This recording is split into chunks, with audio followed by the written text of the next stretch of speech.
तो आज जिस मूवी को मैं एक्सप्लेन करने जा रही हूँ उसका नाम है लैला। कहानी की शुरुआत में सोनू नाम के एक बच्चे को दिखाते हैं। सोनू की माँ एक ब्यूटिशियन है और वह शादी वगैरह में दुल्हन का मेकअप करने जाया करती है। सोनू भी उनके साथ जाया करता है और चुपचाप अपनी माँ को मेकअप करते हुए देखता है और उनकी टेक्निक्स भी सीखता है। सोनू की माँ की विश होती है, काश मुझे एक बेटा ना होकर एक बेटी होती तो कितना अच्छा होता। तो कभी कभार सोनू को वो लड़कियों की तरह कपड़े में तैयार करके उसकी फोटोज भी निकलवाती रहती है। इसके बाद स्टोरी कुछ सालों बाद आगे बढ़ती है। सोनू थोड़ा बड़ा हो चुका होता है और उसे पता चलता है कि उसकी माँ ने कई साल पहले ही मेन मार्केट में उसके लिए एक ब्यूटी पार्लर खुलवा के रखा है। मेन मार्केट में एक ब्यूटी पार्लर उसका एक सपना जैसा होता है। वो बहुत ही खुश होता है और वक्त के साथ सोनू एक ब्यूटी पार्लर को काफ़ी अपग्रेड भी करता है, रिसेप्शनिस्ट रखता है और 2 हेल्पर भी हायर कर लेता है। इसे कुल मिलाकर सोनू दिन दोगुनी और रात चौगुनी तरक्की कर रहा था। मगर सोनू की तरक्की से तो मर्द समाज के लोग काफ़ी नाखुश थे। एक रात मर्द समाज शराब का बैठक लगाते हैं और कोई कहता है कि मेरा तो मन करता है सोनू की मैं जान से उसे ही मार दूं। कोई कहता है मेरा तो मन करता है उसके पार्लर को ही आग लगा दूं। अब एक आदमी कहता है इससे कुछ नहीं होगा, इससे तो उसे इंश्योरेंस के पैसे भी मिल जाएंगे। और हमें अभी तक पता ही नहीं चलता कि ये मर्द समाज के लोग सोनू से इतना चिढ़े हुए क्यों हैं। तभी सिक्योरिटी गार्ड वहाँ पे उनके साथ बैठा होता है। वो कहता है मैं तो तंग आ गया हूँ सोनू से, मेरी आधी तनख्वाह तो मेरी बीवी सोनू के पार्लर में ही उड़ा देती है। तो दूसरा आदमी कहता है कि एक दिन मैंने अपनी बीवी का हाथ पकड़ा तो वो कहने लगी तुम सोनू की तरह प्यार से हाथ नहीं पकड़ सकते क्या, वो कितने अच्छे से हाथ पकड़ता है, उसका हाथ कितना नाजुक है, आपका हाथ कैसा है। इससे हमें ये समझ में आता है कि ये मर्द समाज इतना तकलीफ में क्यों है सोनू की वजह से। उसी में से एक आदमी बोलता है कि हमें ना खलील भाई के पास उनसे कुछ मदद लेनी चाहिए। खलील एक वहाँ का लोकल गुंडा होता है जो पैसे लेकर लोगों के लिए काम करता है। तो लोग जाते हैं उसके पास, उसे पैसे देते हैं और बोलते हैं हम सोनू का कुछ करना चाहते हैं तो तुम आधे पैसे लो, आधे काम होने के बाद होंगे। वो बोलते हैं कि किसी को पता ना चलने पाए कि हम लोगों ने तुम्हें ये पैसे दिए हैं। तब खलील बोलता है डोंट वरी, मैं मर जाऊंगा लेकिन अपने किसी कस्टमर का डिटेल्स किसी और को नहीं दूंगा। अगले दिन की बात है, सोनू के पार्लर में औरतों की भीड़ लगी होती है। एक्चुअली मोहल्ले में एक माला नाम की लड़की का बेबी शावर होता है, इसलिए सारी औरतें आज टिप टॉप लगना चाहती हैं। सारी महिला मंडली सोनू के नाम से काफ़ी खुश रहती है, उसका तो गुणगान ही करती रहती है। उनका मानना है कि अगर सोनू किसी लड़की को एक बार छू दे या किसी औरत को तो वो भले ही पहले से कितनी सुंदर हो लेकिन इसका मेकअप से और भी ज़्यादा सुंदर हो जाती है। दोस्तों, सोनू सिर्फ सुंदर बनाने का काम ही नहीं करता था बल्कि वो औरतों को अपनी बहन जैसा मानता था और हर तरीके से उनकी मदद करने के लिए तैयार रहता था। जैसे एक लेडी की शिकायत होती है कि यार मैं तो पहले से मोटी हो गई हूँ, इस बात को लेके मेरे हस्बैंड मुझे कितना ताना मारते हैं। तो सोनू उनको सजेस्ट करता है कि आप फैट टू फिट प्रोग्राम क्यों नहीं ज्वाइन करती मेरा। तो वो लेडी बोलती है मुझे एक्सरसाइज और डाइटिंग वगैरह करने में काफ़ी दिक्कत होती है, मुझसे नहीं होगा। तो सोनू उसको आइडिया देता है आप खाना तो अच्छा बना सकती है ना। वो औरत बोलती है हाँ मैं तो खाना बहुत ही टेस्टी बना लेती हूँ। तब सोनू को बोलता है आप डेली टेस्टी टेस्टी खाना बनाइए और अपने हस्बैंड को खूब खिलाइए, इससे 3-4 महीने वो फूल के भैंसे हो जाएंगे और जब आप लोग रोड पे साथ में निकलेंगे तो लोग बोलेंगे आप पतली हो गई हैं और आपके पति मोटे हो गए हैं। वाह क्या ट्रिक थी, है ना, मज़ेदार थी ना ये ट्रिक।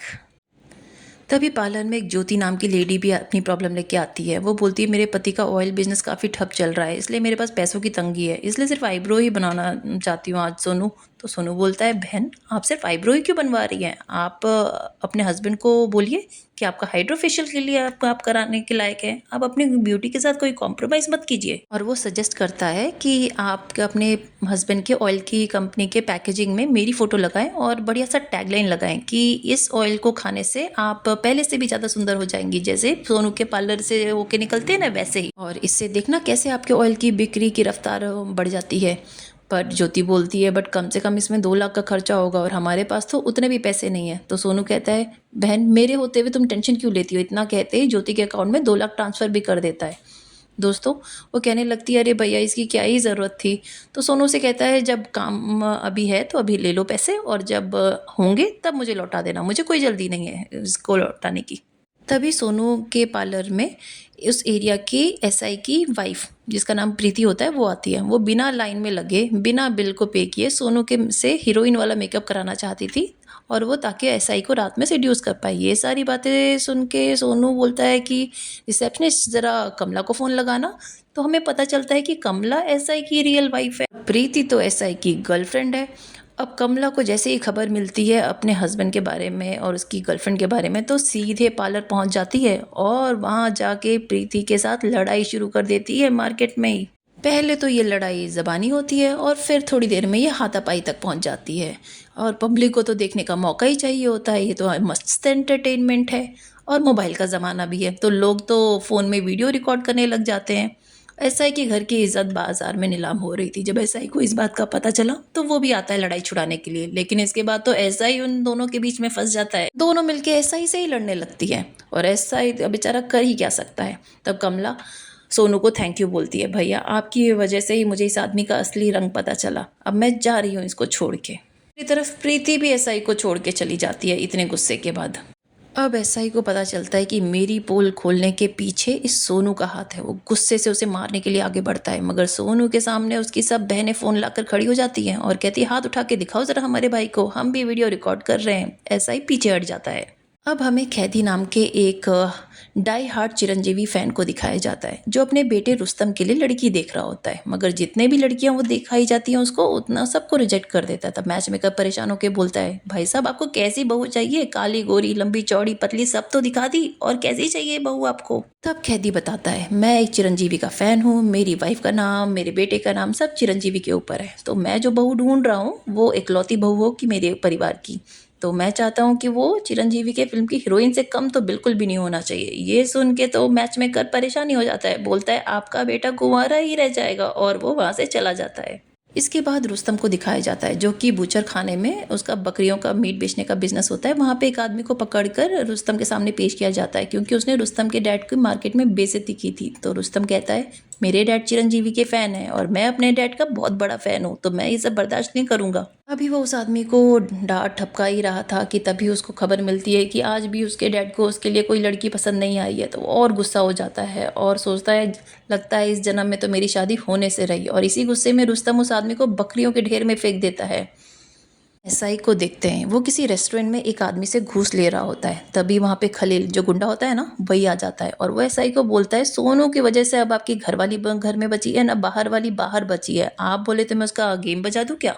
एसआई ने अभी अभी घूस से जो पैसे लिए थे वो पैसे खलील को देते हुए कहता है कि जैसे एक म्यूजिशियन के लिए सबसे इम्पॉर्टेंट पार्ट उसके फिंगर्स होते हैं, वैसे ही ब्यूटिशियन के लिए भी सबसे इम्पॉर्टेंट पार्ट उसकी उंगलियां होती है, जिससे वो लोगों का मेकअप करता है। तुम सोनू की उंगलियां ला के दो मुझे, लेकिन हाथ के साथ अटैच नहीं, बिल्कुल अलग होनी चाहिए। यानी एसआई खलील को सोनू की उंगलियां काट कर लाने को कह रहा था, इसलिए खलील कुछ आदमियों को लेकर सोनू को रोड पे एक्सीडेंट करने की कोशिश करता है, मगर सोनू बार बार उससे बच जाता है। खलील उतर कर अब उसके साथ मारपीट करने आता है, लेकिन तभी सोनू को एक लड़की दिख जाती है जिसका नाम जेनी होता है। उसको देखते ही सोनू का तो दिल ही बिल्कुल फिसल जाता है। वो सोचता है, इतनी सुंदर लड़की को तो मैं ही जचूंगा, मेरे साथ ही सेट होनी चाहिए। और खलील और उसके लोगों उसके बीच में आते जाते रहते हैं। जैसे ही वो जेनी के पास जाता रहता है तो मजबूरी में सोनू को उनको फाइट करनी पड़ती है और उनको मार पीट के सोनू उनको वहाँ से भगा देता है। फिर जेनी के पास जाके थोड़ी उल्टी सीधी बातें करता है, जैसे तुम्हारी बॉडी का वेट कितना है, तुम्हारा फिगर कितना मस्त है, वगैरह वगैरह। सोनू दिल का तो बड़ा अच्छा था, लेकिन प्यार के मामले में काफ़ी कच्चा निकला। जेनी उसे ही कोई गुंडा और चीप लड़का समझ के डांट के उसे वहां से भगा देती है। सोनू भी कुछ कम नहीं था, अगले दिन जेनी के बारे में पता लगाकर उसके जिम पहुंच जाता है। वहां पे वो फाइट करते हुए देखकर और भी इम्प्रेस हो जाता है। एक्चुअली वो लोगों को ट्रेन करती थी जिम में। वहाँ पहुँचता है और उसको बोलता है कि मुझे भी आप ट्रेन करो। तो वो बोलती है, ये सिर्फ लेडीज़ जिम है, तुम यहाँ पे नहीं आ सकते। तब सोनू देखता है कि जिम की जो ओनर है वो तो इसकी क्लाइंट है सोनू की। वो उसको बोलता है, प्लीज़ बहन मेरे लिए कुछ करो। तो वो क्या करती है, जिम का रूल ही बदल देती है। अब वो कोएड जिम हो जाता है, वहाँ लड़के भी आ सकते हैं लड़की भी आ सकते हैं। और वो जेनी से खास तौर पे कहती है कि सोनू को अच्छे से ट्रेन करना, ये मेरा काफ़ी करीबी है। अब इससे जेनी को तो गुस्सा ही आ जाता है और वो जानबूझकर जिम के पहले ही दिन सोनू से काफ़ी हैवी हैवी वेट्स उठाती है और खूब मेहनत करवाती है। सोनू भाई प्यार में अंधा हो चुका था, वो तो सब कुछ करने को तैयार था जो जो जेनी उसे कहती थी। फिर जेनी उसे कहती है, कल सवेरे मुझे तुम पार्क में आके मिलना, ग्राउंड में मिलना मुझे। तो सोनू तो सोचता है कि वाह क्या बात है, मेरी तो प्यार की गाड़ी आगे बढ़ ही गई है। अब सोनू वहाँ पे थोड़ा सा लेट पहुँचता है तो वो बोलती है, भाई ये क्या है, तुम लेट आए हो, अब तुम्हें यहाँ के ग्राउंड के 5 चक्कर लगाने पड़ेंगे, और तुम ब्यूटिशियन हो तो तुम स्टेमिना है, कभी एक्सरसाइज की भी है क्या तुमने कभी। सोनू को आ जाता है अब गुस्सा। अब वो क्या करता है, वो जेनी को अपने शोल्डर पे बिठाता है और वैसे ही राउंड लगाने लग जाता है, और 5 चक्कर पूरे कंप्लीट करने के बाद वो तो बिल्कुल जेनी को ऐसे ठीक ठाक खड़े होके अपने कंधे से नीचे उतार देता है। ये सब देख के सोनू भी उसके प्यार में पड़ जाती है और दोनों फिर गाना गाने लगते हैं। अब अगले दिन जब सोनू जिम आता है तो उसे अच्छे तरीके से ट्रीट करती है और उसे अपनी पुरानी हरकतों के लिए माफ़ी भी मांगती है। और सोनू तो अचानक से हैरान ही हो जाता है, ये क्या हो गया, ये तो कल से मुझसे कितना रूड बात करती थी, अब वो ऐसी कैसी हो गई है। सोनू तो कुछ समझ ही नहीं पाता। और सोनू के रिलेशनशिप में आने के बाद सारी सिंगल्स लड़कियों का तो दिल ही टूट जाता है। फिर एक दिन जिस लेडी को ज्योति थी, जिसको ज्योति नाम की लड़की, जिसको हस्बैंड का ऑयल का बिजनेस लॉस में आ गया था और उसने आइडिया दिया था कि आप इस पैकेजिंग में आप मेरी फ़ोटो लगाइए, सब लिखिए, तो वो अपनी फ़ोटो लगाने की परमिशन उससे लेने आती है और हस्बैंड के साथ सोनू के पास आके उसे अपना पैकेजिंग का पूरा पोस्टर वगैरह दिखाती है। बोलती है ये हम मार्केट में हम ये लॉन्च करने वाले हैं और ये आपके फ़ोटो रहेगा और ये टैग लाइन है, कैसा लगेगा आपको, आप ओके हो इसके लिए। सोनू को अपनी फ़ोटो और वो सब बहुत ही अच्छा लगता है और मार्केट में ये ऑयल आते ही तुरंत बिक जाता है, यानी उसकी भी लॉटरी लग जाती है। दोस्तों, अब एक दिन सोनू जेनी को अपने हाथों से साड़ी पहनाकर मेकअप करा के उसको अपने अंकल से मिलवाने लेके जाता है। जेनी सोनू के अंकल से मिलकर शॉक थी, क्योंकि सोनू के अंकल एक मुस्लिम होते हैं। दरअसल बचपन में उन्होंने ही सोनू की माँ की काफ़ी मदद की थी, तो उनकी मौत के बाद उन्होंने ही सोनू को संभाला था, इसलिए सोनू उनकी काफ़ी इज्जत किया करता है और लाइफ में कुछ भी करने के लिए उनसे ही पूछता है। अभी सोनू के अंकल को जेनी काफ़ी पसंद भी आती है, वो उनके रिलेशनशिप के लिए मान भी जाते हैं और वो जेनी को अपने साथ एक साड़ी की शॉप लेके जाते हैं और वहाँ पे गिफ्ट के तौर पे जेनी को एक साड़ी भी गिफ्ट देते हैं। और जब सोनू और जेनी वहाँ पे जाते हैं तो वहाँ पे देखते हैं कि जेनी के बारे में ऐसा ही आता है और वो वहाँ पे आके उल्टी सीधी बातें बोलने लगता है उसके बारे में। ऐसा ही बोलता है, मेरा घर बर्बाद करके तुम अपना घर बसाने चले हो, तुम खुश नहीं रहोगे। अगर सोनू बोलता है, अगर आप अपनी वाइफ के साथ लॉयल रहते तो आपकी भी शादी अच्छे से ही चल रही थी, आपकी वाइफ में कोई कमी नहीं थी, आपकी महबूबा ही मेरे पार्लर में आके फ्री में काम कराना चाहती थी, तो इसके लिए मुझे आपके पार्टनर को बताना पड़ा कि वो ऐसे ऐसे करके और आपकी वाइफ बनने का एक्टिंग कर रही है। ऐसा ही जीनी के बारे में भी उल्टा सीधा बोलने लगता है, बोलता है अपनी आइटम को मेरे पास सोने के लिए भेज दे, मैं तेरी सारी फ्रस्ट्रेशन निकल जाएगी और ये मैं कभी भी तुम्हें लाइफ में परेशान नहीं करूँगा। इतना सुनते ही तो वहाँ के जितने भी दुकान वाले थे और उसके अंकल और जो भी थे वो सब तो बिल्कुल बौखला जाते हैं और उसको कहते हैं अपनी मर्यादा में रहो, और अंकल उसको धक्का देते हैं और बाकी लोग भी उसको आके मारने पीटने लग जाते हैं। लोगों को तो ऐसा ही को मारने का बहाना ही चाहिए रहता है, ज़मीन पे गिरा के पटक पटक के उसे काफ़ी कूटते हैं। ऐसा ही को हॉस्पिटल में एडमिट करना पड़ता है। दूसरी ओर खलील जाता है रुस्तम के पास और उसे सारी बातें बताता है कि सोनू नाम का एक लड़का है जो लड़कियों के दिल पे राज करता है, उसने मेरी क्लाइंट का जीना हराम कर रखा है, मैं खुद 3 बीवियाँ हैं और वो तीनों ही उसके गुणगान गाती रहती हैं, और जब देखो तब सोनू के पार्लर जाना है इससे करके मेरे से ही पैसा लूटती रहती है, मैं लोगों से पैसा लूटता हूँ, वो मेरे से ही पैसा लूटती रहती है और मैं काफ़ी परेशान हो गया हूँ सोनू से। खलील बताता है कि मैं खुद उस पर काफ़ी ट्राई कर चुका हूँ, उसका कुछ बुरा करने का, उसके ऊपर हमला कर चुका हूँ, लेकिन मैं बार बार फेल हो जाता हूँ। तो इधर रुस्तम सोचता है कि ये तो पार्लर चलाता है सोनू, इसके पार्लर में तो सुंदर सुंदर लड़कियां आती होंगी, तो वो अपने कुछ लोगों के साथ उसके पास जाता है और वो सोचता है कि अभी पार्लर में जो सबसे सुंदर लड़की मिलेगी ना उसको ही उठा के लेके आ जाऊंगा और अपने पापा को बोलूँगा मैं इसे शादी करना चाहता हूँ। वही दूसरी तरफ पार्लर में दोस्तों एक लड़की, मतलब एक आंटी अपनी बेटी को लेके आती है और वो बोलती है कि मेरी बेटी का रंग थोड़ा ज़्यादा मतलब पक्का काला है, तो इसकी वजह से इसकी शादी नहीं हो पा रही है। तो वो सोनू को बोलती है कि प्लीज़ मेरी बेटी का कुछ कर दो, कुछ अच्छा सा मेकअप कर दो, जितना खर्चा आएगा मैं पैसे देने को तैयार हूँ, मेरी बेटी को श्रीदेवी जैसा सुंदर बना दो। और फिर सोनू उसको तैयार करता है और जैसे ही तैयार करता है वो लड़की की तो काया ही पलट जाती है। अभी रुस्तम के गुंडे भी उसके पार्लर पहुंच जाते हैं और वहाँ पे लड़कियों को ज़बरदस्ती उठा के लेके जाने लगते हैं। तो सोनू क्या करता, अब उसे रुस्तम के सारे गुंडों की धुलाई करनी पड़ती है। तब वो एक गुंडा कॉल करके रुस्तम को बताता है कि ये पार्लर वाला लड़का हमें ही कूट रहा है, और रुस्तम को बोलता है सर अब आपको खुद ही आना पड़ेगा यहाँ पे सुंदर लड़कियों को लेके जाने के लिए, क्योंकि सोनू तो हमको पार्लर के अंदर से बिल्कुल भगा दिया है। तब वहाँ आता है और वो जो लड़की अभी जिसका मेकअप सोनू ने किया है वो काफ़ी सुंदर लग रही होती है मेकअप के बाद, वो वहीं पे बैठी होती है और उसको मतलब रुस्तम जैसे ही आता है पार्लर के अंदर ज़बरदस्ती घुस जाता है और वो लड़की सामने बैठी होती है, उसको देखते ही पहली नज़र में उससे प्यार हो जाता है और देखता ही रह जाता है और कुछ नहीं करता, किसी को उठा के नहीं लेके आता। लेकिन जो लड़की जो अभी सुंदर बनी थी, उसके घर में तो लड़के वाले देखने आए हुए थे। तो वो तो बिल्कुल देख के हैरान ही हो जाते हैं कि लड़की की फ़ोटो तो कुछ और थी, ये लड़की सामने बैठी है, ये तो कोई और ही है। तभी वहाँ पे रुस्तम अपने पेरेंट्स को लेके आ जाता है और सुंदरी के पेरेंट्स से बातचीत करके उससे शादी कर लेता है। सुंदरी से हाल ही में पेरेंट्स बताते हैं कि देखो ये सब मेकअप का कमाल है, हमारी बेटी इतनी सुंदर नहीं है। लेकिन मेकअप के बाद तो वो श्रीदेवी ही लग रही थी और ये देख के रुस्तम और उसका परिवार तो बिल्कुल जैसे लगता है पिघल ही गया था। वो तो सोच रहा था हाँ भाई मेकअप किया रहेगा, मतलब कितना ही किया रहेगा, तो वो इन बातों पे ज़्यादा ध्यान नहीं देते। और अगले दिन ही उसकी शादी हो जाती है और शादी में वो सोनू को ही बुलाते हैं मेकअप ब्राइड मेकअप करने के लिए। और जब भी कोई उसको टच करता था तो उसका मेकअप थोड़ा थोड़ा निकल जा रहा था, लेकिन ब्राइड को टचअप तुरंत सोनू कर देता था।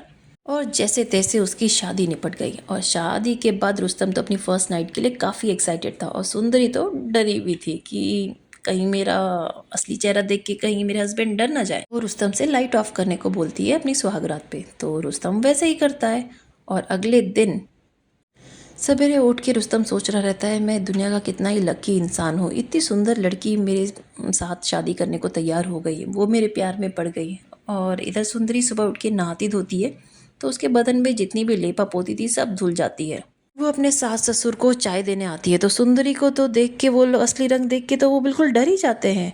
तो सुंदरी का ये रूप देख के तो रुस्तम भी काफ़ी डर जाता है और वो उस पर हाथ उठा देता है और अपने आदमियों को सोनू के पार्लर भेज के तोड़फोड़ करवा देता है कि उसके साथ फ्रॉड करा दिया है, पता नहीं कैसा मेकअप किया है कि लड़की ही बिल्कुल बदल गई है। और रुस्तम के पिताजी को तो वो लड़की का असली चेहरा देख के ऐसा शॉक लगा कि वो तो पैरालाइज हो जाते हैं। अब तो जाने क्या होगा रुस्तम और उसके परिवार का। अगले दिन न्यूज़ में दिखाया जाता है कि रुस्तम नाम के एक आदमी की शादी में ये मीनार कुकिंग ऑयल यूज़ हुआ है और उसे खाकर 100 लोगों से भी ज़्यादा लोगों की तबीयत बिगड़ गई है। यहाँ उसकी शादी में एमएलए बाबू राव भी आए हुए थे, उनकी भी हालत ख़राब हो जाती है। कहा जाता है कि कुकिंग ऑयल काफ़ी मिलावटी होता है। अब तो एसआई को तो मौका ही मिल गया सोनू के पीछे पड़ने का। अब वो क्या करता है, इंटरव्यू देता है और कहता है कि मीनार ऑयल के ओनर सोनू को अरेस्ट करेंगे क्योंकि सोनू के अंकल जेनी और उसके रिसेप्शनिस्ट ने तीनों ने यही सलाह देते हैं कि सोनू तुम अंडरग्राउंड हो जाओ क्योंकि एसआई तो अब तुमसे पुराने बदले लेगा। सोनू सोचता है मैं इस सच्चाई का सबके सामने ला के रहूँगा, लेकिन उसको जेनी बोलती है कैसे लाओगे, जब तुम पकड़े जाओगे जेल के अंदर चले जाओगे तो कैसे सच लाओगे, तो तुम्हारा बाहर रहना ज़रूरी है। तब सोनू कहता है मेरा ये मेकअप स्किल किस दिन काम आएगा, मेरी माँ बचपन से ही मुझे लैला कहती थी, अब मुझे पता चलेगा कि लैला कैसे बनते हैं। मेरा अभी लैला बनने का टाइम आ गया है दोस्तों। अब सोनू इतना मस्त मेकओवर करता है कि क्या ही बताएं, वो एक सुंदर लड़की बन जाता है और सबको बोलता है कि मेरा नाम लैला है और वैसे ही वो नॉर्मल ज़िंदगी जीने लगता है। दूसरी तरफ रुस्तम के घर पे सुंदरी अपने पैरालाइज ससुर की सेवा करने लगती है। रुस्तम अपने डैड पे बहुत ही गुस्सा होता है कि इतनी अच्छी अच्छी लड़कियों को आपने रिजेक्ट किया, आखिर ये ढूंढ के आपने मुझसे शादी कराई, मैं तो कितना गोरा चिट्टा सुंदर हूँ और आपने मेरी शादी ऐसे ऐसे लड़की से करा दी है। पहले ही दिन मैंने बोला लड़की पसंद है, आपने सीधे शादी करा दी, आपने कुछ जांच पड़ताल नहीं किया, आपने परिवार के बारे में पीछे कुछ जानने की कोशिश नहीं की, बस अगले दिन आपने शादी कर दी। तब रुस्तम की माँ इन दोनों बाप बेटों को समझाती है कि देखो नसीब में जो लिखा होता है वही होता है, तो जो शादी हो चुकी है उसे स्वीकार करो, यही सबसे बेटर है। सोनू के पार्लर में तो तोड़फोड़ हो जाती है, वहाँ उसको कोई पार्लर चलाने नहीं देता है। तब सोनू लैला नाम से वहाँ पे नया पार्लर खोलता है और उसकी ओपनिंग वो इससे रुस्तम से ही करवाता है। आज लैला के पार्लर की ओपनिंग है और वहाँ पे रुस्तम के जैसे ही वो करवा रही होती है रिबन कटिंग, तो रुस्तम तो उसके ही प्यार में पड़ जाता है और उसके साथ फ्लर्ट करने लगता है और बोलता है आपकी जैसी बॉडी बिल्डर लड़की तो मैंने कहीं देखी ही नहीं। तो लैला भी उसके साथ फ्लर्ट करने लगती है कि आपकी भी बॉडी कुछ कम नहीं है, आप मेरे पहले कस्टमर हैं तो आप यहाँ पे रुकिए और मैं आपको थोड़ा सा मेकअप कर देती हूँ। और अब घर जाके अपनी माँ को बोलता है माँ मुझे फिर से प्यार हो गया है। बस इतना सुनते ही उसकी माँ उसके पीछे चाकू लेके भागती है और बोलती है क्या तेरी एक शादी में तो तेरे डैड पैरालाइज हो गए, अब क्या तू दूसरी शादी करेगा, क्या तू मुझे भी पैरालाइज करना चाहता है। तो रुस्तम माँ के गुस्से से बचने के लिए अपने बेडरूम में जाके छुप जाता है और वहाँ पे सुंदरी आती है। सुंदरी अपने दिल पे पत्थर रख के अपनी सासू माँ को कहती है आप ऐसा मत कीजिए, अपने बेटों को आप उदास देखेंगी तो आप भी खुश नहीं रह पाएंगी। अगर उनको किसी से प्यार हुआ है और वो शादी करना चाहते तो उनकी खुशी के लिए आप एक बार उस लड़की से मिलिए और जाके देखिए कि कौन सी लड़की है। इधर हम देखते हैं कि सोनू की जो लॉयल कस्टमर्स होती है ना, वो बिना मेकअप के भूतनी बनती जा रही होती हैं, लेकिन वो लैला के पास अपना मेकअप करवाने नहीं जाती है। लैला ने वही सोनू की शॉप को ही ऐसे रिनोवेट कर लिया था और ऐसा बोला था कि भाई सोनू की दुकान मैंने खरीद ली है। कोई आइडिया नहीं था कि सोनू ही लैला है। तो वो तो लैला के पास मेकअप भी कराने नहीं जाती, वो सोचते होगी कोई पार्लर वाली छोटी मोटी। बट सोनू के हाथ में जो कारीगरी है वो इसके हाथ में कहाँ से आएगी। और वो बोलती हैं कि सोनू ने तो ज्योति को पैसे भी दिए, उसकी मदद की, और जब सोनू के ऊपर अब जब मुसीबत आई है तो ज्योति पता नहीं कहाँ जाके छुपी है। किसी को ये भी नहीं बता रही कि वो कंपनी सोनू के है ही नहीं, तेल की कंपनी, वो तो ज्योति के पति नागराज की है। तब उन सबको एक मैसेज आता है कि अगर सोनू से मिलना है तो इस जगह पे आ जाओ। और अगली रात को लैला उन औरतों के साथ किसी सुनसान इलाके में प्राइवेट मीटिंग करती है और अपनी हकीकत बताती है कि मैं ही सोनू हूँ और मैं ही लैला हूँ और आप सब अब मेरे पार्लर आ सकते हैं। ये सुन के तो उनकी जान में जान आती है और वो बहुत ही खुश हो जाती है, जिनको सोनू की फिक्र भी हो रही होती है। बट अब वो कहती है कि नहीं, अब हम लोग तुम्हारे पार्लर आएंगे और तुमने पार्लर के लिए अपनी इतनी जान जोखिम में डाल रहे हो सोनू। और वो बताता है कि मैं बहुत काफ़ी छोटा था, तब मैंने अपनी माँ को देखा था कि मेरी माँ कितनी तकलीफ से मुझे पालती पोसती थी। मेरे डैड शराब पीकर बहुत मारपीट किया करते थे और एक दिन वो अचानक कहीं चले गए, जिसकी वजह से रूम रेंट वगैरह मेरी माँ नहीं भर पाई और मकान मालिक ने हमें आधी रात को घर से निकाल दिया। तब अब्दुल अंकल ने हमें सहारा दिया और उन्होंने एक मुसलमान होते हुए भी हम हिंदू माँ बेटे को अपने घर में जगह दी और मेरी माँ को अपनी बहन की तरह माना। उन्होंने मेरी माँ को सिलाई कढ़ाई मेकअप वगैरह सब कुछ सिखाया और मेरी माँ ने लगातार 12 सालों तक काम किया और एक पल भी आराम नहीं किया। और मेरी माँ ने भूख प्यास सब खून पसीने से जाके वो पार्लर खड़ा किया है। तो मैं वो पार्लर तो मैं बेच के कहीं नहीं जाने वाला और वो पार्लर मैं वहीं पे आके चलाऊँगा। एक दिन मेरी माँ ना चेयर पे आके बैठ गई, जो कस्टमर का जो चेयर रहता है ना उस पे, और मुझे बोला, बेटा क्या तुम मेरा मेकअप कर दोगे? मुझे मेकअप का करने का हमेशा से शौक था। मैं माँ का मेकअप कर रहा था और मेरी माँ एक वो खुद को देख के इतनी खुश हुई और मेरी माँ ने उसी वक्त चैन की सांस ली और वो उसी पे चेयर पे दम तोड़ दिया। तो ये मेरी माँ की कुर्बानी है जिसे मैं बर्बाद नहीं जाने दूंगा। और इस पार्लर को मुझे ऐसा लगता है कि मेरी माँ ही मेरे करीब होने का एहसास दिलाती है, तो ये पार्लर तो मेरी माँ जैसी है। इसके बाद सब इमोशनल हो जाते हैं और सोनू अपने रिसेप्शनिस्ट के साथ अपने पार्लर जा रहा होता है। रास्ते में पुलिस की चेकिंग हो रही होती है, सोनू से भी उसका ड्राइविंग लाइसेंस मांगते हैं। जैसे ही लाइसेंस दिखाता है वो समझ जाता है, अरे ये मैं तो लैला के गेटअप में और लाइसेंस तो मेरे पास सोनू का है। वो पैसे देना स्टार्ट कर देती है पुलिस वाले को, मगर पुलिस वाला ना ऑफेंड हो जाता है। एसआई को जाके बता देता है कि ये लेडी मैडम सर मुझे घूस दे रही है, और अपने दोस्तों को लैला के हुस्न के बारे में भी बताता है। ठरकी एसआई जो अपने कार में बैठा होता है वो ऐसी बातें सुन के सोचता है अब इसको मैं अपनी गर्लफ्रेंड बनाऊंगा, और लैला को ले जाके उसकी कार से उतरवा के अपनी कार में आके उसको बिठा देता है और उसके साथ चिकनी चुपड़ी बातें करने लगता है। उसका नंबर ले लेता है और उसे कार से फिर जाने के लिए बोलता है कि मैं फ़ोन करूंगा तुम्हें। लेकिन सामने ही रुस्तम खड़ा होता है जो देख लेता है कि वो एसआई की गाड़ी से उतर रही है। देखता है कि एसआई के साथ तो वो हंस हंस के बातें कर रही है, तो उसकी चोरी कहीं पकड़ी ना जाए। तो वो रुस्तम के सामने रोने लगती है और कहने लगती है मैं अपना लाइसेंस लाना भूल गई, तो ये नीच एसआई मेरा फ़ायदा उठा रहा था, मुझे अपनी कार में बिठा लिया और मेरे साथ चिकनी चुपड़ी बातें कर रहा है। और रुस्तम की फिर नोकझोंक स्टार्ट हो जाती है एसआई के साथ। और उसके बाद रुस्तम लैला को उसके पार्लर सही सलामत पहुंचा देता है और कहता है कल मेरा बर्थडे है, मैं आपका इंतज़ार करूंगा। मेरे बर्थडे पे दोस्तों रुस्तम की माँ लैला को देखती है और उसको छू के देखती है कि इसकी त्वचा गोरी है कि मेकअप किया हुआ है इसने। मगर लैला तो सच में ही गोरी थी। अब अपना बर्थडे सेलिब्रेट करता है रुस्तम। हालांकि सुंदरी को तो जलन हो रही होती है सब देखकर, लेकिन वो बेचारी कुछ बोल नहीं पाती है। रुस्तम के बर्थडे पार्टी में काफ़ी तरह के गुंडे भी आए थे। वो लैला को छेड़ने लगते हैं और काफ़ी बुली भी करने लगते हैं और उसके ब्लाउज़ के संतरे भी देख लेते हैं। तो अब वो चाहते कि इसका हम सबको बारे में बताएं कि भाई ये क्या है, ये औरत है कि आदमी है। लेकिन सच्चाई बताने से पहले लैला उनको पीट पीट कर भगा देती है। जो मेन गुंडा होता है ना दोस्तों, वो लैला को मारने के लिए चाकू निकालता है, लेकिन आखिरी समय में रुस्तम आता है और हीरो की तरह उसको बचा लेता है। और रुस्तम का खून लैला की मांग में गिर जाता है, जिससे रुस्तम तो खुशी हो जाता है, लैला मेरी पत्नी बन गई, हाँ मैंने इससे शादी कर ली है। अब जेनी सोनू को समझाती है कहीं तुम लड़कियों की एक्टिंग करते करते पूरी तरह तुम लड़की तो नहीं बन गए ना, तुम्हारे अंदर रुस्तम के लिए कोई फीलिंग तो नहीं जाग रही है। सच सच बताओ मुझे, तुम मुझसे ही प्यार करते हो कि रुस्तम से प्यार करने लग गए हो। जो खलील गुंडा होता है ना, वो उल्टी सीधी बातें करने लगता है लैला से तो लैला रोने लग जाती है, एक्टिंग करने लग जाती है और वो रुस्तम को बोलती है, देखो ये तुम्हारा दोस्त कि मुझे कितना छेड़ रहा है, मुझे कितना तकलीफ पहुंचा रहा है और मुझे छू छू के देख रहा है और बोल रहा है कि तुम्हें मैं अपनी चौथी बीवी बनाऊंगा। दोस्तों, लैला रुस्तम को खलील के खिलाफ भड़का रही होती है। तभी खलील बोल पड़ता है कि लैला लैला नहीं मजनू है, इसकी आवाज़ मैंने मर्दाना सुनी है, अभी देखो ये बात कर रहा था जेनी से। तो वो बोलता है, रुस्तम तुम्हें यकीन नहीं है तो इसके करीब जाओ और जाके अच्छे से चेक करो। लेकिन जब रुस्तम उसके नज़दीक जाता है तो उसे रोकने के लिए लैला रुस्तम को किस कर लेती है, जिससे फिर क्या था, सारा मूड रोमांटिक हो जाता है और रुस्तम खलील को धक्का मार देता है और उसे भगा देता है कि मेरी लैला के बारे में मैं कुछ भी अनाप शनाप से नहीं सुनूंगा। अब अगले दिन लैला क्या करती है, एसआई से मिलने पुलिस स्टेशन जाती है और वहाँ जाके उसके साथ फ्लर्ट कर रही होती है। वो इसलिए फ्लर्ट कर रही होती है कि रुस्तम अब उसे चिपकने की कोशिश करेगा और बोलती है, उस दिन रुस्तम को देख के मैं काफ़ी डर गई थी और इसके लिए जाने मैंने आपको क्या क्या बक दिया, लेकिन असल में मैं तो आपको बहुत ही पसंद करती हूँ, लेकिन हमें एक होने से पहले कहीं हम जुदा ना हो जाए।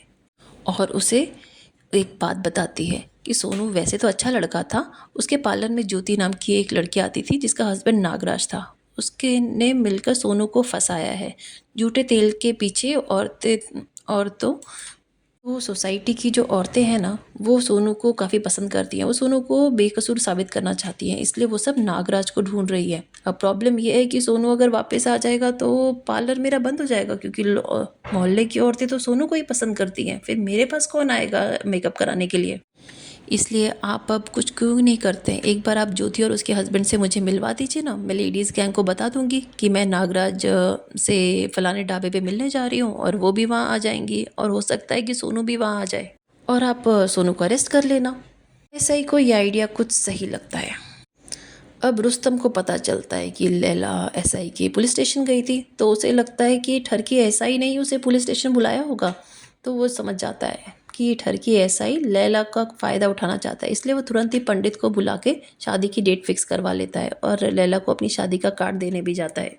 अब शादी का कार्ड देखकर लैला तो परेशानी हो जाती है, उसे समझ में नहीं आता इस रुस्तम से पीछा कैसे छुड़ाया जाए, कैसे मैं इसके से यहाँ से भगाऊँ। वो सोचती रहती है कि एक रात रुस्तम को मिलने के लिए बुलाती है और फेस पे वो कपड़ा बांध के जाती है, सीधा रुस्तम के जाके गले लग जाती है। तभी लैला सामने से आती है और हमें पता चलता है ये तो लैला का एक प्लान था। उसने जानबूझ के एक लड़की को के फेस पे कपड़ा बांधा और उसको कहा कि जैसे ही रुस्तम आए उसको आके हक कर लेना ज़ोर से, और जब तुम दोनों हक कर रहे होगे तो मैं लैला बन के आ जाऊंगी और मैं कहूँगी, नहीं रुस्तम तुमने मुझे धोखा दिया और ये तुम मुझे चीट कर रहे हो। और होता भी वैसे ही है, लैला वहाँ आ जाती है और रुस्तम पर इल्ज़ाम लगाती है कि तुम मुझे चीट कर रहे हो, इसलिए हमारा ब्रेकअप, मैं तुम्हारे साथ शादी नहीं कर सकती, मेरे करीब आने की कोशिश मत करना। रुस्तम को समझ ही नहीं आता ये क्या हो गया है। रुस्तम फिर रोते रोते अपने घर जाता है और घर वालों को बताता है, लैला तो मुझे ही गलत समझ रही है, मैंने तो उसे चीट नहीं किया। लेकिन सुंदरी रुस्तम को समझाती है, कोई बात नहीं लैला आपको अभी गलत समझ रही है, लेकिन उसको एहसास हो जाएगा कि आप उससे ही प्यार करते हैं। रुस्तम घर जाते वक्त पानी में भीग गया रहता है तो उसके बाल गीले होते हैं। तो सुंदरी उसके पास आती है, समझाते हुए उसके बाल भी सुखा रही होती है, जिससे माहौल बन जाता है और ये दोनों इंटीमेट भी हो जाते हैं। मगर अगली रात दीवानों की तरफ फिर से लैला के पार्लर चला जाता है। एक दिन रोमियो रुस्तम, और वो अपनी छाती पर लैला का टैटू बनवा चुका होता है। वो कहता है, संडे को हमारी शादी है, प्लीज़ मान जाओ। मगर लैला कुछ सुनती नहीं, वहाँ से भाग जाती है और जाते वक्त बोलती है कि मैं मूव ऑन कर चुकी हूँ, अगर ऐसा ही साहब नहीं होते तो पता नहीं मैं कैसे मूव ऑन करती, नहीं तो मैं तो डिप्रेशन में ही चली जाती है। ऐसा ही साहब आप आ गए। अब रुस्तम को काफ़ी जलन होने लगी है हमारे बीच में। अब ये अच्छा सा वापस से लव ट्रायंगल बन जाता है और जैसे तैसे लैला उन दोनों से थोड़ा पीछा छुड़ा के अपने पार्लर से बाहर चली जाती है। अब सीन शिफ्ट होता है अगली रात ढाबे पे। लैला नागराज से मिलती है और ढाबे पे इस दौरान एसआई और उसके लोग चारों ओर से फैले हुए होते हैं, क्योंकि वो तो सोनू का वेट कर रहे थे। तभी वहाँ पे बहुत सारी औरतें आ जाती हैं। तभी वहाँ पे कुछ गुंडे आते हैं, वो नागराज को और लैला दोनों को किडनैप करके ले जाते हैं। ऐसा ही उनको रोकने की कोशिश करता है, लेकिन वो सोचता है कि कौन किडनैप करके ले गया, वो भी हैरान हो जाता है। एक्चुअली रुस्तम ने लैला को बेहोश करके अगवा करवाया था ताकि शादी कर पाए। उसे पंडित जी कहते हैं कि मुहूर्त निकला जा रहा है, दुल्हन को होश में लाइए। रुस्तम कहता है, नहीं पंडित जी, अगर ये उठ जाएगी तो तमाशा करेगी, इससे अच्छा है कि आप बेहोशी में हमारी शादी कराइए, सब कुछ सुहाग रात सब ऐसे ही करना पड़ेगा। अब जैसे ही रुस्तम और लैला की शादी होने लगती है, ऐसा ही वहाँ आ जाता है और आके बवाल खड़ा कर देता है। जिस बीच लैला को भी होश आ जाता है, वो देखती है कि वो दोनों तो उसको पाने के लिए आपस में फाइट कर रहे हैं और लैला को एक तरफ से कोई इधर खींचता है, कोई उधर से खींचता है और इस खींचातानी में लैला का विग उतर कर एक खंबे पर लटक जाता है। लैला इन दोनों की नज़र बचाते हुए किसी तरह अपना विग समेटने में लग जाती है, मगर खलील देख लेता है कि अरे ये तो आदमी ही है, जैसा वो पहले बोल रहा था। वो इन दोनों को का ध्यान उस तरफ करता है जहाँ लैला विग को ले तो लेती है लेकिन उसको ठीक से सेट नहीं कर पाती है और उसके एक संतरे भी गिर जाते हैं, जो ऐसा ही अपने पैरों तले कुचल डालता है। अब लैला समझ जाती है कि मेरा तो गेम अब ख़त्म, अब क्या किया जाए। वहीं रुस्तम को तो हार्ट अटैक ही आते आते रह जाता है। वो कहता है मैंने तुम्हारा क्या बिगाड़ा था, मैं तुमसे पहली नज़र में प्यार किया, तुमसे शादी करने की तैयारी किया और तुमने मेरे साथ इतना खतरनाक प्रैंक किया, मेरी जान लेके रहोगी क्या तुम। तब सोनू उनको समझाता है कि आप मेरे प्लान में इंक्लूडेड नहीं थे, लेकिन मैं आपका कभी बुरा नहीं चाहता था, मगर किस्मत ने आपको बलि का बकरा बना दिया, इसके लिए मैं आपसे माफ़ी मांगता हूँ। और रुस्तम अपने घर जाके गला काट के मर ही जाना चाहता है, सुसाइड करने की कोशिश करता रहता है, मगर सुंदरी चाकू अपने हाथ से पकड़ लेती है और रुस्तम को समझाती है आप चिंता क्यों करते हैं जी, आप बहुत ही हैंडसम हैं, आपको लैला से भी कई ज़्यादा सुंदर लड़की मिल जाएगी। तभी सुंदरी को वॉमिटिंग होने लगती है, जिससे उसके घर वाले समझ जाते हैं कि सुंदरी और रुस्तम को बच्चे होने वाले हैं। तब सुंदरी की सास रुस्तम को समझाती कि भले ही वो सुंदर दिखने में नहीं है, लेकिन मेरे हिसाब से इससे सुंदर लड़की तुम्हें और कहीं नहीं मिल सकती। इसका स्वभाव भी देखो कितना अच्छा है, तुम्हारे पिता की कितनी सेवा करती है, पूरे घर को इसने संभाल के रखा हुआ है, मुझे तो कुछ काम भी नहीं करने देती, तुमसे गोरी चमड़ी के पीछे ही पड़े रहो और ये असली सोने को तो तुम पहचान ही नहीं पा रहे हो। इसलिए मैं तो कहूँगी कि तुम दूसरी शादी का ख्याल ही अपने मन से उतार दो और सुंदरी को ही अपना लो, अब तुम्हें बच्चा भी होने वाला है। आखिर में रुस्तम मान ही जाता है। अब रुस्तम और सुंदरी का मामला सेट हो जाता है। उधर एसआई सोनू को अरेस्ट कर लेता है और ये बात कोर्ट तक भी पहुंच जाती है, जहां सोनू अपनी सारी सच्चाई कोर्ट को बताता है। लेकिन कोई पुख्ता सबूत ना होने के कारण जज उसकी बात मानने को तैयार नहीं होता है। तब ज्योति सामने आती है और सारी बात बताती है कि मुझे नहीं पता था कि मेरे हस्बैंड मिलावटी तेल बेचते हैं। जब उनका काम नहीं चल रहा था तब सोनू भैया ने हमारी मदद की थी और ये आइडिया उन्होंने दिया था।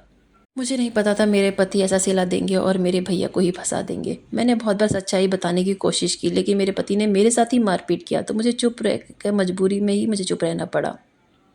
ज्योति के साथ साथ जितनी भी महिला मंडली थी ना, वो भी कोर्ट में आके गुहार लगाती हैं कि हमारा सोनू बेगुनाह है। वो जितने भी पुरुष दल है ना, वो सब उससे तकलीफ में रहते हैं, इसीलिए उसको फंसाने के लिए कोशिश कर रहे हैं।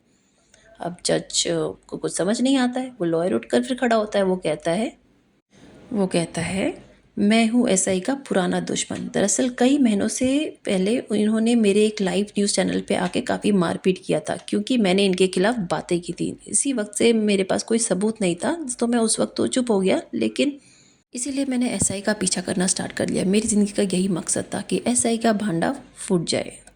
और वो एक वीडियो प्ले करता है जो जज लैपटॉप में लगाती है और उसमें रिकॉर्डिंग प्ले होती है और सारी बातें सामने आ जाती है कि कैसे रेस्टोरेंट में क्या घूस ले रहा था, कैसे खलील से उसने कहा था कि सोनू की उंगलियां काटनी है, सोनू की गर्लफ्रेंड के साथ उसने कैसे छेड़छाड़ किया था, रुस्तम की शादी में मिलावटी तेल से लोगों का फूड पॉइजनिंग हुई तो नागराज अकेले ही एसआई से मिलने आया और उसने सारी बातें स्वीकारी की ये कंपनी मेरी है, मगर कुछ ले दे के अगर बात बन जाए तो अच्छा रहेगा।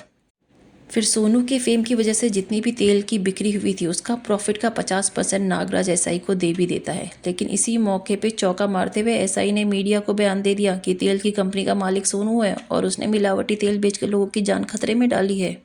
इस तरह कोर्ट में साबित हो जाता है कि सोनू बेगुनाह है और ऐसा उसने अपनी दुश्मनी निकालने के लिए कहा है। अब एसआई के ऊपर कार्रवाई होती है और सोनू आराम से अपना पार्लर चलाने के लिए चला जाता है। और वहीं कुछ महीनों बाद हम देखते हैं कि रुस्तम को एक लड़का होता है। वहीं रुस्तम के मॉम उसके डैड से कहती है कि हिम्मत कीजिए, उठिए, और आपका पोता हुआ है, पोते को आप गोद में लीजिए। सुंदरी की सेवा पानी से उसके ससुर जी की तबीयत भी ठीक हो जाती है और वो ठीक खड़े होकर चलने फिरने भी लग जाते हैं। और इसी हैप्पी एंडिंग के साथ ये मूवी यहाँ पे ख़त्म हो जाती है।